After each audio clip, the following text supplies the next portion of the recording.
আমি ক্রিমিনাল নই, আমি বোম বাঁধি না, আমি পিস্তল চালাই না, আমি মার্ডার কেসে কোনোদিন যে লোকে নিশানা করে, যাকে ভয় পায় তাকেই তো নিশানা করে।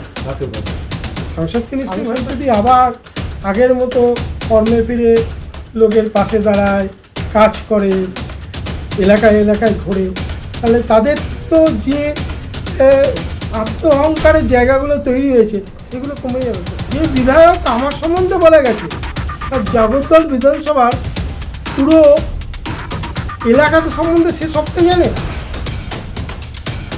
আর আজকে আমি আর বেশি কথা বলবো না, আমি জগদ্দলে গিয়ে জগদ্দলের বিধায়ক সম্বন্ধে আমি ওই যে ভিডিওটা পাঠাবো বললাম না, ভিডিওটা দেখে নিন, তারপর কে পাল্টিবাজ আর কে জিমনাস্টিক করে দুটোই বুঝে যাবে।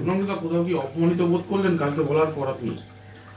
দেখুন, রাজনীতি করতে গেলে মান অপমানের জায়গা থাকে না, আর কেউ শত্রুও হয় না, কেউ বন্ধুও হয় না, এইগুলো প্রশ্ন অপ্রশ্ন। দলের সংসদ তো আপনাদেরই সংসদ, সেখানে কোথাও গায়ে লাগে একটা সাংসদের নামে প্রকাশ্য মঞ্চে দলের বিরুদ্ধে বলছে। কারোর সম্বন্ধে বলা যেতেই পারে, কিন্তু দলের অভ্যন্তরে সেটা বলা উচিত, দলের বাইরে গিয়ে নয়, মঞ্চে দাঁড়িয়ে নয়।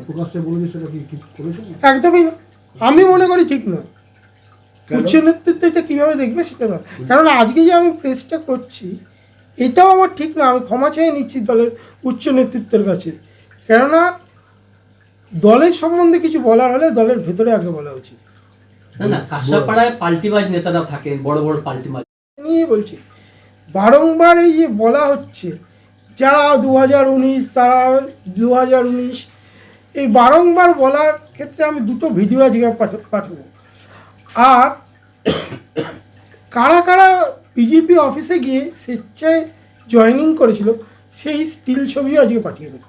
বলছি, এই যে বারে বারে বলছে বিজেপি সাংসদকে নিশানা করে বলছে, আপনাকে নিশানা করে বলছে, এই যে সাংসদকে কেন তারা টার্গেট করছে বা আপনাদেরই বা কেন টার্গেট করছে?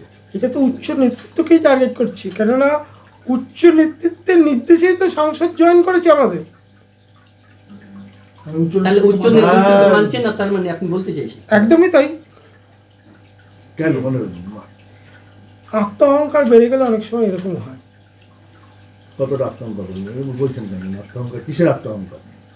দেখুন, সরকার দিয়েছে বলে এত বাড়বাড়ন্ত, এদের যারা বলছে সরকারি সুযোগ সুবিধা ছেড়ে দিয়ে মাটির মানুষ হয়ে রাস্তায় নেবে, সংসদ কেন আমার সাথেই লড়াই করুক না কেন, রাজনৈতিক লড়াই বুঝে নেওয়া যাবে।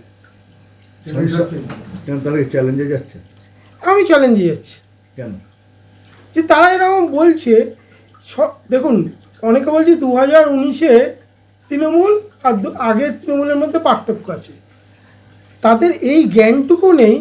2009, 2007 যদি নাই আসতো তাহলে 2019 লোকে দেখতেই না। সিঙ্গুর নন্দীগ্রাম যদি না আসতো, তাহলে কেশপুর যদি না আসতো, তাহলে কিন্তু এই 2019টা মানুষ চোখে দেখতো না। কিছু মানুষ এটা 19টাকে তুলে ধরছে, একদমই তাই।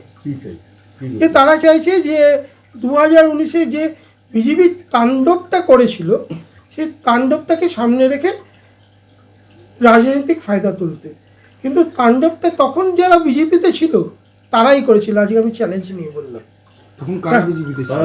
আমি ছবি পাঠিয়ে দিচ্ছি আপনারা, আমি নাম বলবো না। যে বিধায়ক আমার সম্বন্ধে বলেছে উন্নয়ন হয়নি বা যে, তার নিজে একবার ভাবা উচিত না যে 2019-এর পরে সে দলে এসেছে, তার আগে তার মনে জাগেনি যে দিদি উন্নয়ন করছে, অভিষেক ব্যানার্জি উন্নয়ন করছে।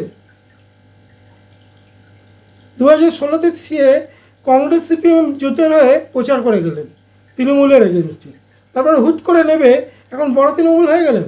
এটা কি কারোর অঙ্গুলি লেহনে হচ্ছে? এই সব আমি বলতে পারবো না। মুকুল রায় প্রসঙ্গে কিছু উল্লেখ করেছেন? না, আমি জানি না। উনি অসুস্থ, খুবই অসুস্থ এবং একটু ডিটোরেট করছে, এইটুকু বলতে পারি। কেউ আসে দেখতে খোঁজ খবর নেয়?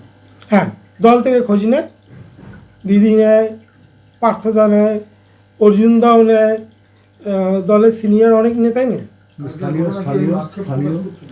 স্থানীয় যারা পুরনো তৃণমূল তারা নেয়, নতুন তো যারা তৃণমূলটা গঠন করেছিল তারা তো সামনের সারিতে কেউই নেই এখন। কেন? জানি না, যারা ক্ষমতায় আছে তারাই জানে। সরিয়ে দেওয়া হয়েছে। সরিয়ে দেওয়া হয়েছে না কাজ করতে পারছে না সে বিষয়ে আমি যে বলতে পারবো না, এটা দলের পুরোপুরি আভ্যন্তরীণ বিষয়। এবং বীজপুরের বিধায়ক সুবোধ অধিকারী দুজনে রক্তদান শিবিরের মঞ্চে বলছেন যে বিজেপি যারা আগে করতো 2019-এ তারা যে তাণ্ডব চালিয়েছে 2021-এ যদি পরিস্থিতি হয় তাহলে মানুষ রুখে দাঁড়াবে, এটা চ্যালেঞ্জ।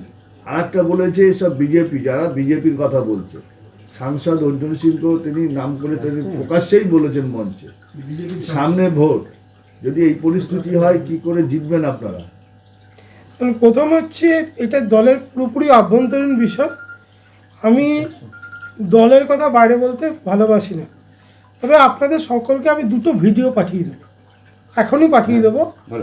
2019-এ কে কোন দলে ছিল ইলেকশনের সময়, আর যে তাণ্ডবের কথা বলছে 2019-এ রেজাল্ট বেরোবার পরে যারা বলছে তারা কোন দলে ছিলেন, আমরা কবে বিজেপিতে জয়েন করেছিলাম ডেটটা দিয়ে, এবং পরবর্তীকালে তারা কবে তৃণমূলে এলো সেটাও আপনারা দেখে নিতে পারবেন। আর আমার পার্শ্ববর্তী অঞ্চলে যিনি বিধায়ক আমার সম্বন্ধে বলে গেছেন, তিনি তৃণমূল সম্বন্ধে হয়তো অনেকটাই জানে না। তৃণমূলের যে কজন বিধায়ক আছেন বা ছিলেন আগে, তারা যে উন্নয়নমূলক কাজ করেছে বা করছে সবটাই মমতা ব্যানার্জির নির্দেশ মতো বা দিদির নির্দেশ মতো। এবং 2016 সালে অভিষেক ব্যানার্জি সেনাপতি হওয়ার পর থেকে তিনি যেভাবে সাংগঠনিক কাজ করতে বলেছেন সেভাবেই সাংগঠনিক কাজ করা হয়েছে। তাহলে বকলমে উনি কাকে ছোট করলেন? বর্তমানে 3 বছর হয়েছে ওনারা বিধায়ক হয়েছে, এই 3 বছর যাবৎ যে উন্নয়নটুকু হয়েছে বা হচ্ছে সেটাও কিন্তু দিদির নির্দেশ অনুযায়ী। তাই আমাদের ব্যক্তিগতভাবে কোনো উন্নয়ন করছি বা করব বলে আত্ম অহংকার করার জায়গা নেই। যদি উনি বলে থাকে যে তারা নিজেরা করছে, সেটা ওনারা ভুল করছে। যারা বলছে যে আগে এরা উন্নয়ন করেনি, এলাকায় সন্ত্রাস করেছে, এই তারাই হবে। আমার পার্শ্ববর্তী অঞ্চলের বিধায়করা দেখুন, সবসময় নাম নিতে হবে তার তো কোনো মানে নেই। তারা তো নাম করে বলেছে।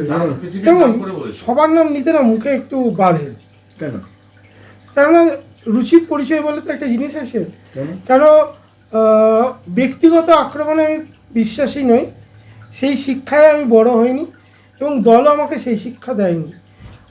আমাদের দলের কিছু ডেকলম আছে, দল বলেছে কারুর সম্বন্ধে কিছু বলতে গেলে সে দলের অভ্যন্তরীণ বিষয়ে কোনো ব্যাপার হলে দলেই বলতে হবে। আমি উচ্চ নেতৃত্ব